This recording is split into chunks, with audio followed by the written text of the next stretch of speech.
You can really get targeted precision care with knowing your genetics, pairing that with symptoms, a meticulous intake, health history, and lab work, because genetics are not a diagnosis, but they really provide clarity and a framework for why you reacted a certain supplement or drug, which antioxidant would be best, which liver detox pathway would be most effective supporting. Genetic variant, it's really like a dimmer switch. So the amount of toxicity or stress or trauma that you may determine how turned on or turned off that gene will be expressing.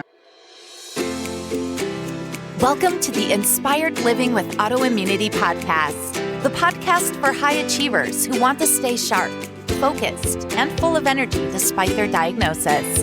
With your host, National Board Certified Functional Medicine Health Coach, Julie Michelson, where Julie helps you take your power back from autoimmunity. And now here's your host, Julie Michelson.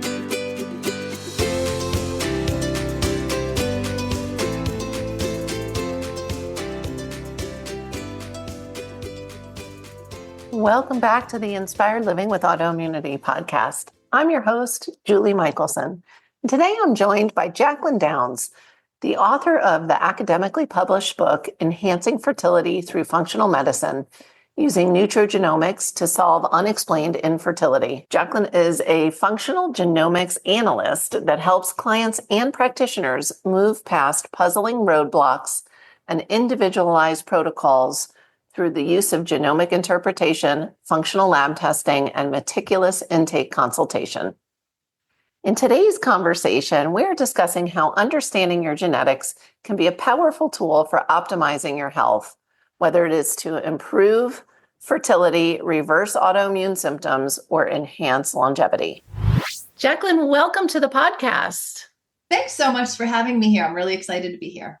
I'm excited for our conversation. I was chatting before we hit record saying, to me, when I think of fertility, which I know is, at least the topic of your last book, but that's our most healthy state, right? When we're not healthy, our body doesn't use resources to reproduce. And so I have had people ask me before in other episodes, why a fertility expert, and we're going to focus in on the genomics and nutrigenomics today, but it's that direct connect. Wellness is wellness. And the things that negatively impact fertility are the same. It's all inflammation, at least in my lay opinion, comes down to chronic inflammation for different reasons. And so can lead to autoimmunity, can lead to infertility, other chronic health challenges. So that was why I was really excited to have you join us today. Oh, thank you. Yeah, I completely agree. It really all comes down to the health of the cell and oxidative stress. And so while I wrote my book geared towards the fertility demographic for motivated lay people, I'm not your first stop if you're still eating, fast food every day, but for people that have really tried to educate themselves, right? But also the book is written for practitioners to give them more clinical tools to help discover common but lesser known causes of oxidative stress that causes inflammation that is at the root of all chronic conditions. And fertility is especially predominant with that because, like you had said, the body has a protective mechanism. And if it doesn't feel that it has enough energy or it has some toxicities or, some reason that it feels that now is not a good time to make a baby, it's going to halt mating ability. So the body needs to feel healthy and resilient and nurtured and have a good resource of energy production. Amen. Tell us a little bit about, I am excited by, and I'm a geek, listeners know, I'm excited by and fascinated with you as somebody who didn't win the lucky hand in genetics. I love that we have these conversations, not because someone can be like, well, it's all my parents' fault, but we can do things. It's empowering to understand, okay, this is the hand I was dealt. How do we prevent or how do we reverse things that are going on that we may not want happening. So how did you, this is a huge subject. Many think it's a new field. How did you get into genomics? So I've always been interested in nutrition. My dad was a nutritional biochemist, and I talk about that in my book about how guaranteed I was the only kid in seventh grade who knew what a probiotic was in the early 90s, right? But I because I'd seen how people react to my dad because he was thinking outside the conventional box, and he was called a quack and all of that. I knew, because what he said made sense. I knew that there was more information than I didn't want to become a registered dietitian. Nothing against them. It's just, a lot of people go further into their education so that they can go beyond just the American Dietetic Associations, sponsored by Cargill, Pepsi, Sara Lee, M&M, Mars. I didn't want that education. So they didn't have that education when in any colleges in Pennsylvania. Sure. It was all just your, antiquated nutrition information. So I ended up getting a psychology degree, and during that education, I learned about psychoneuroimmunology. Yes. And so that kind of put the holistic mind, body, spirit all connected, like into science terms. Right. And I didn't know back then that I would be the science geek that I am today, but like I loved that it helped to put it into a scientific perspective as opposed to just some crunchy granola girl. Sure. So I, more recently, I guess it was about 10 or 12 years ago, I wanted to get a job that didn't require me to be on call, because my previous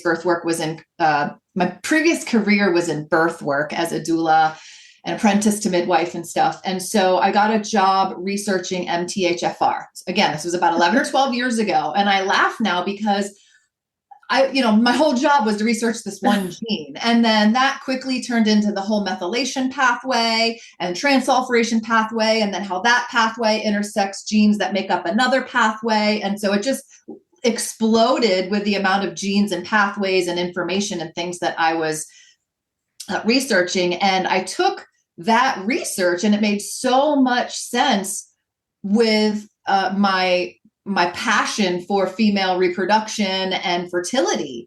And so I sort of dovetailed my previous career in birth work with my current knowledge in nutrition, and especially genomics. And I could see how your genes can really affect things that affect your fertility, like your detoxification ability and inflammation and immune system reactivity and all kinds of stuff, histamine intolerance. So it all just made so much sense to me. And I felt I could pass the baton being a doula, because, there were now plenty of doulas in my town, but nobody was really taking the approach that I have to fertility, and how you can really, really get targeted precision care with knowing your genetics, pairing that with symptoms, a meticulous intake, health history, and lab work, because then all arrows are pointing in the same direction. Because I say your genetics are not a diagnosis, but they really, really provide clarity and a framework for why things may be the way they are, or why you reacted a certain way to a certain supplement or drug, or which protocol would be best for you, which antioxidant would be best for you, which liver detox pathway would you be most effective supporting. I love that. That's amazing. And I applaud the thinking that you were raised to think outside of the box, which is great. I want to circle all the way back, because I wanted to hear a little bit of your journey and how did you get to be doing this. But I want to circle back. You mentioned oxidative stress. And so I want to talk about that a little bit. It's a conversation I don't think have had on the podcast. Like what is it? And is, it's our body's an amazing thing. I know we need oxidative stress. Like it's not all bad across the board, just like inflammation is not bad across the board. So because you said that this is kind of like a big deal, right? Yes. So educate us a little bit. Okay. So in my book, I state that I want to shout from the rooftops about oxidative stress so that it becomes a common household term, because it is so integral in so many of the issues that we have today. So essentially, oxidative stress is the reason why we need antioxidants. Now, biochemically, it is when our electrons, if you remember from like science class in junior high or high school, you're drawing the atom with the electrons and they're in pairs on the outer ring. And so electrons like to be in pairs. And so certain things like stressors and radiation and just everyday respiration can knock one of those electrons free. And so antioxidants donate electrons so that they can be paired up again. So essentially, an antioxidant neutralizes a free radical, and free radicals are what cause oxidative stress. Oxidative stress is damage to the cell. That's damage to the cellular structure and damage to the cell information, so the information contained within the cell. And when I was writing my book, which is academically published, I was combing the scientific literature because I was like, nobody's ever specified, does inflammation cause oxidative stress or does oxidative stress cause inflammation? And it is this cyclical relationship. So one increases the other. And so making sure you have antioxidants to stop that cascade is really, really important. And knowing your genes can tell you what your predispositions are for your antioxidant capacities. I love that. Again, like underscored, this is why I wanted you on the podcast, because anybody struggling with autoimmunity, or even if they're not struggling, if they're like on the side where I am now, this information is so powerful and really important to understand. It's, it's the chicken or the egg, right? And so to me, it just becomes a snowball of like, okay, no, are antioxidants gonna like necessarily eliminate your inflammation? No, but and I do think we've evolved, not I think it's a fact, we've evolved slower than the world around us. And so I think we're just bombarded, whether it's toxins, like all the things. And that's that imbalance, if you will, of like why this is so prevalent, with why infertility is, skyrocketing, why autoimmunity is skyrocketing, and all other chronic health challenges. And so I love just the conversation on what you talked about, like understanding your genetics may, give you a direction of like, okay, you probably are going to need these antioxidants. Let's talk a little bit about if people have heard the word antioxidants and maybe they don't know what they are. Like, okay, so what are some examples? Something that oxidizes. So we do need inflammation and free radicals. It's that Goldilocks zone, right? If we didn't have any free radicals or inflammation, we wouldn't be able to fight off pathogens, and we wouldn't be able to. Inflammation is supposed to be temporary to kind of.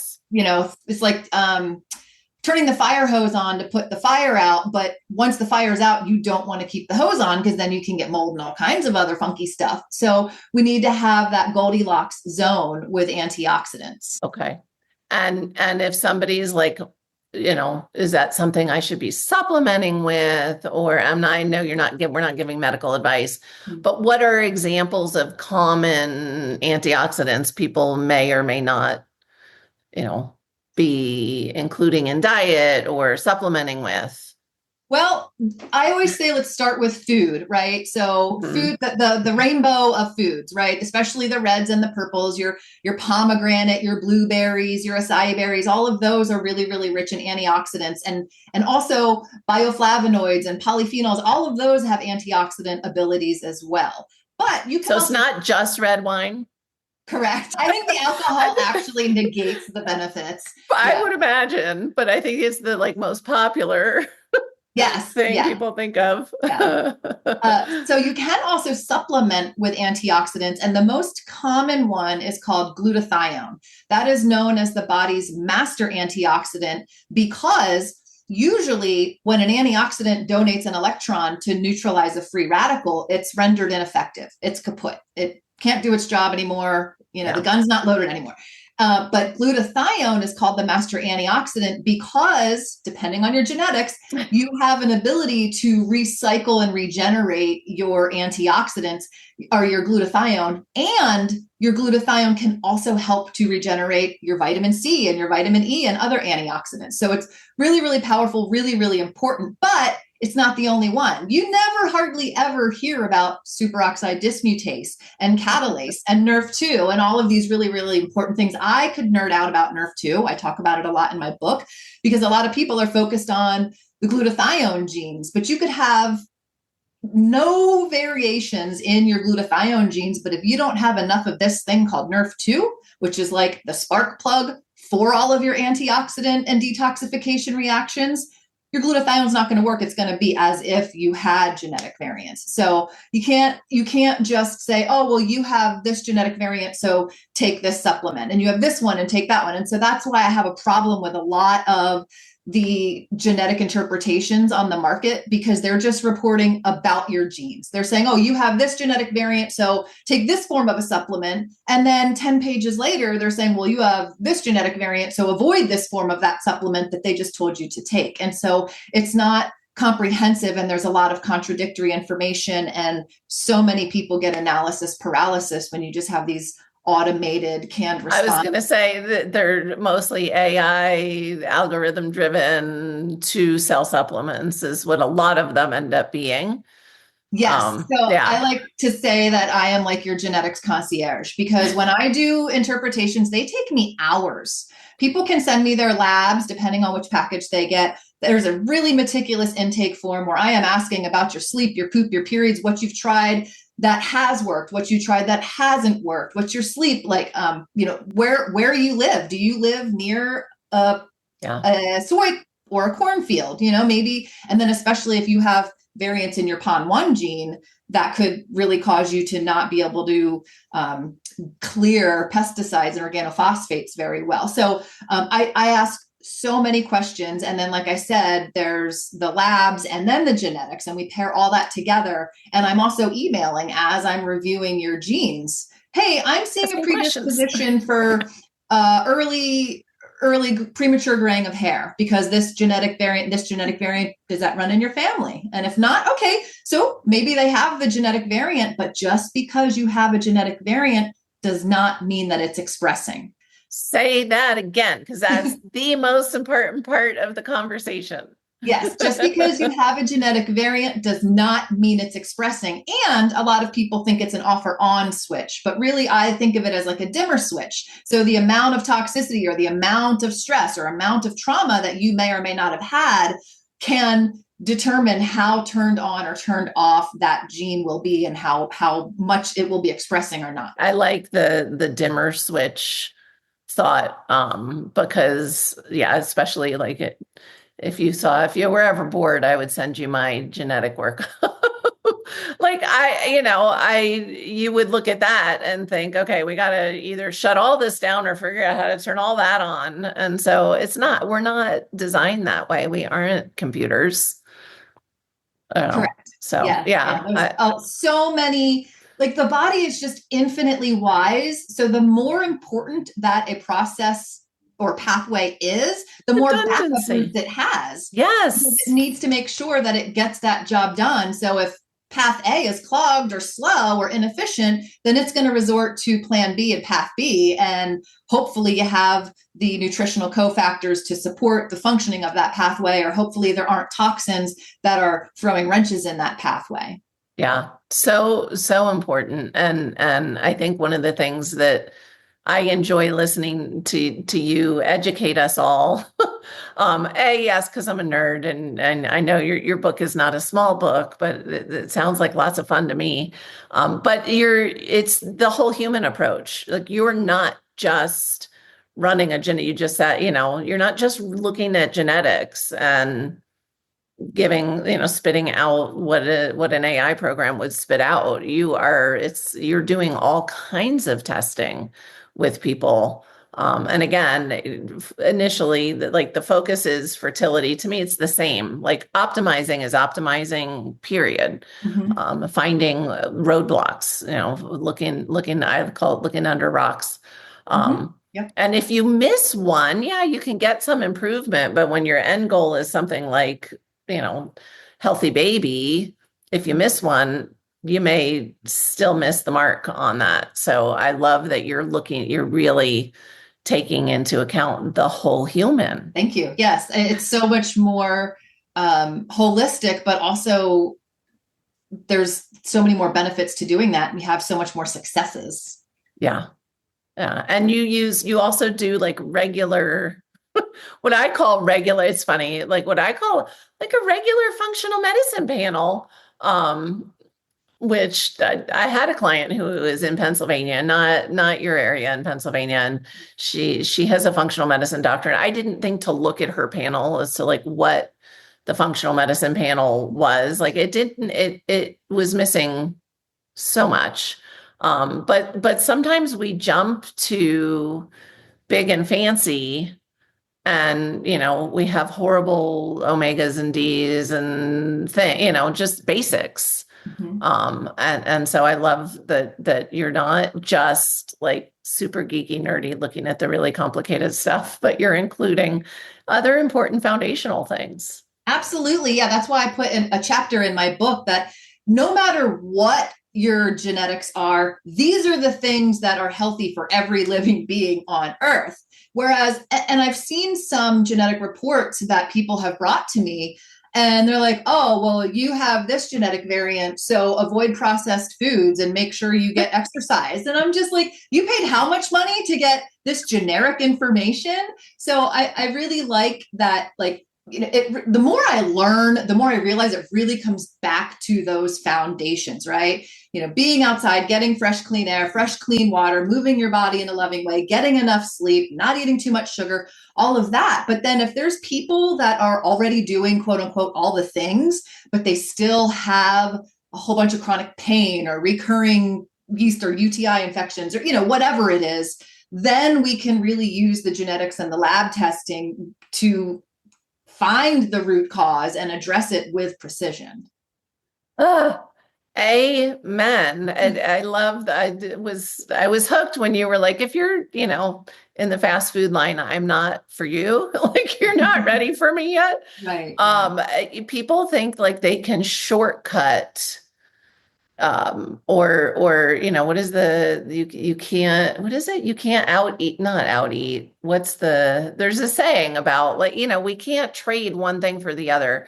I got into functional medicine through biohacking, and not in the sense of, well, I don't want to exercise, but I want to stay healthy, or, yeah, there's a little bit of shortcut mentality, but it's actually really, you can't skip any of those foundations.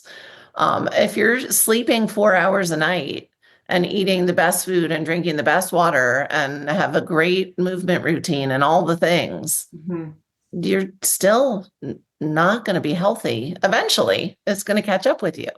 Yes. Yeah. And I say that especially in regards to mold, because it doesn't really matter what your genetics are. Yes, there's some that can really make it like 1 + 1 = 5. Yeah. But really, like, mold just throws a wrench in your detoxification pathways, and it causes you've been living in mold for a while and you're really sensitive to it. You're going to have some histamine issues. But then if you have genetic predispositions for histamine tolerance, that just means you're going to be that much further off the mark. Yeah. Yeah. I love that. I love everything I've heard you say in other interviews, or it is, again, it's the same, mold and mycotoxins are an underlying driver of inflammation, which therefore also means of autoimmunity. And I do feel like, and I know there is science behind, and studies are coming out as to, why is it so much more prevalent now? Is it the testing? Are we just aware? And I think it really is more prevalent now. And some of that are the EMFs, and the mycotoxins are more active. So those of us walking around that may be more susceptible to begin with are feeling these secondary downstream effects. And it doesn't mean you have to be, especially, I call myself a collector. I am a collector of anything that might not have been good for my body, likes to just keep it. Yeah. um, Oh, yeah. and I was pretty shocked when I learned and started to heal and learn more and got into functional medicine. And um, I was already living in Colorado for years by the time I did my first toxin panel, and my mycotoxins were through the roof. Well, I had lived in South Florida for 13 years. Yeah. And I mean, I'm still working on that 20 something years later of, it's better and I feel great, but it's still there. And if I stop working on it, it's going to bite me again. And also, it doesn't matter where you live. It can, like when I moved to Colorado, I was told through realtors, there's no mold problem here. Mhm. It's dry here. We don't have mold. Yeah. There's mold everywhere. And I love that you talk about that as being something really important to check with people is toxin, not just their pathways, but also what's going on in their body. Like you can't just do the one or the other. Yeah, absolutely. And I have a whole chapter on mold and mycotoxins because it's a lot of people, first off, they don't really know how impactful negatively it is. It's just toxic to basically all your cells. But also they think, well, I don't see any mold, so I haven't been exposed to it. And so while my expertise doesn't lie in testing and remediation of environments, my specialty is more identifying it in the body, seeing if it has colonized, and then detoxifying it with precision because certain molds are cleared through certain liver detox pathways or have affinities for specific binders. And so knowing what you're dealing with will help you to know which is the most effective route to get it out of your body. And yes, it can stay in your body for decades. Yeah, especially when it's not the only thing in there, when you've got lead and mercury and all kinds of other goodies. Like, and there's that mold and Lime, all of those people that have gotten the unlucky combination for sure. Yeah. Well, and again, it's really not that much of a mystery. I used to get frustrated before I really understood. My fiance used to say all the time, like with Lyme, it's not the Lyme. Like it's not, your body should be taking care of it, and test 100 people, symptomatic, asymptomatic, and a lot of us have Lyme. And why are some people so sick? And some of it definitely genetic predisposition. And like you said, and then is there that double whammy? And I find it fascinating that if you think back to how the body works and what it's designed to do, then what are these roadblocks, and so that's where I think your field it's so empowering to understand that, I hear it all the time too with autoimmune. Well, my mom had RA and her sister has RA and, and it's like, okay, but are you all living a similar lifestyle too? It's like saying, oh, well, our family is full of diabetics. Well, do you eat together? I'm just curious, Or same maybe energy or trauma or something like that as well. Yeah. And so I just think it just gives it for listeners to understand that getting this information can be really powerful. And then finding somebody like you, I love the word precision, right? You want to detox with precision. I tell listeners, I say it all the time. My approach to healing was throw spaghetti at the wall and see what sticks because I didn't know what I was doing. I had never heard of functional medicine. I had, and so I got lucky and think I was just supposed to find my way to wellness so that I could do this. But the precision isn't important because as we are all human, we're also a bio-individual. So I love that, that you're just have that scientific mind. I can tell it's like an addiction with you. So the rabbit hole gets bigger. Well, like I said, the more I learn, the more I realize how much I don't know. So the more I want to learn about it. And then it's just like rabbit holes galore. Yes. Yeah. But in a good way. It's a wonderful thing. tell us a little bit about how do you work with people? How do people find you and what does that look like? What's your process? Okay, so my website is just jaclyndowns.com, JACLYNDOWNS. And I do have a resources page that has all the different ways you can work with me, whether it's genetic interpretation or one-to-one consultations, or if you just want some freebies. And then I am very, very bad at posting on Instagram. But my handle is at functional genomics. So I'm working on, I feel like I have like blank slate or blank canvas anxiety, because like obviously I have a whole entire book's worth of information, but I'm like, I don't know what to post about. But it's also really hard when it's very biochemical and trying to put it into layman's terms, which I'm good at, but not within 90 seconds. Well, I was going to say snippets are, and also for some of us, and I shouldn't put this on you. It's not my happy place. I would rather do this and have amazing conversations with incredible experts and get jazzed and then go down another rabbit hole on my own time than, be putting out that kind of content. But I love I always appreciate the people that are good at breaking their stuff down, because everybody learns differently. So absolutely. Yeah. So I love that you qualified. Like, I'm there. I'm just not Yes. Yeah. Or I have something that I need to share. Like I'll rant about MTHFR, or I'll rant about bile. Like I've been in the nutrition industry for decades. And, even when I was like going to work with my dad and stuff, it's only been in like the past 2 or 3 years that I have started to hear about bile, and I love bile. I've done podcasts completely just talking about bile. Well, we may have to have a whole nother conversation just about bile, because it's essential. It's important. And I feel like that's just another area of the body that's been slammed with modern times. Yes. And it's the unsung hero. Everybody wants to go and do a liver detox, but if your bile's not flowing, those toxins are going to get mobilized, and then they're just going to get recirculated right back to where they started. And so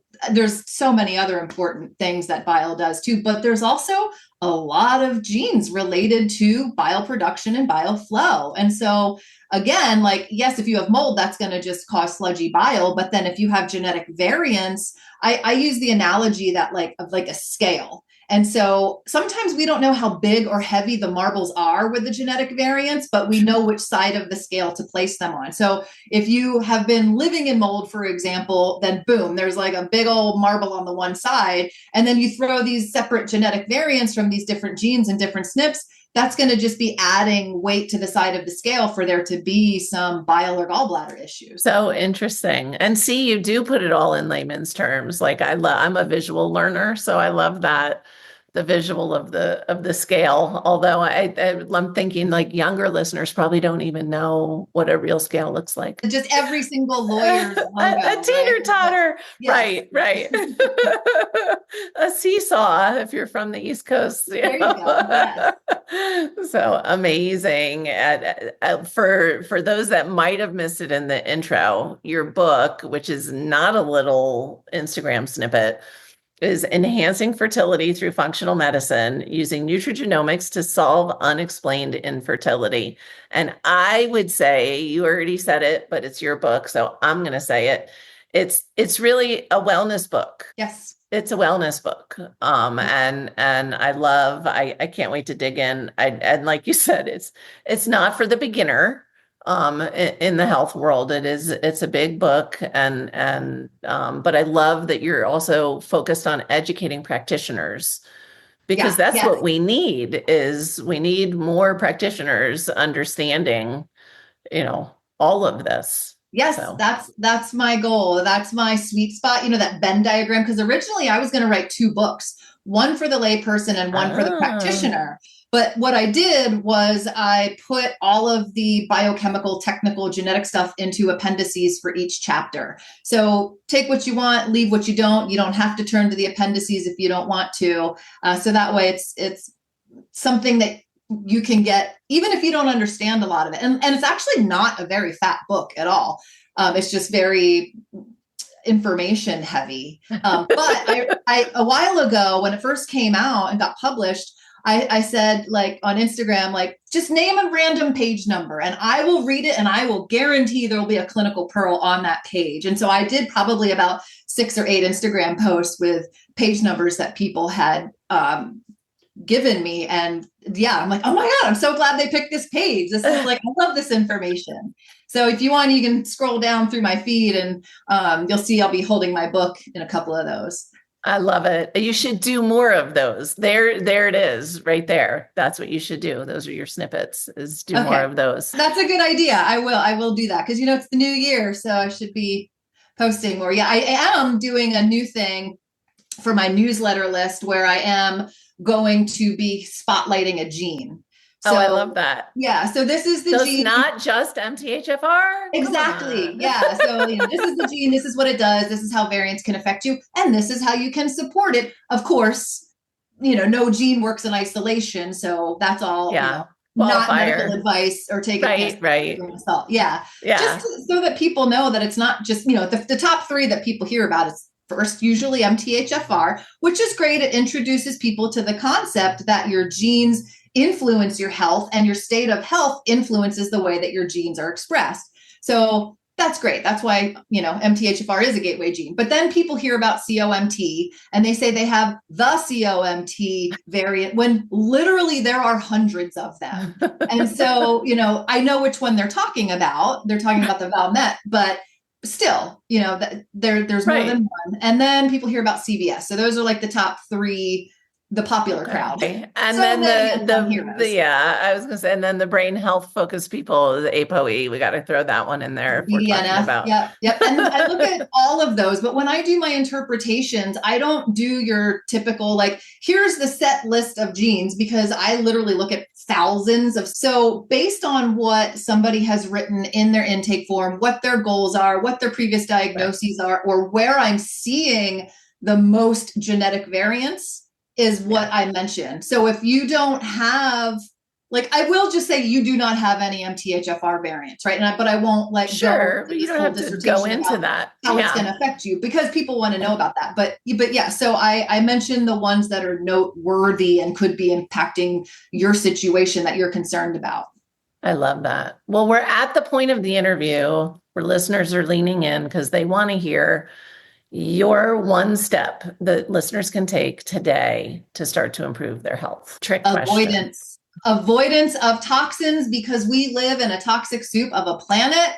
And so it's becoming harder and harder and harder. We have to I say in my book that survival of the fittest now means being proactive about your own health and being your own health advocate, because there's so many things that are bombarding us with toxins that are just burdening our liver and kidneys. And so the more that we can avoid them coming into the body, then the less hard our liver and kidneys and detoxification pathways have to work to just try to maintain homeostasis. Amazing.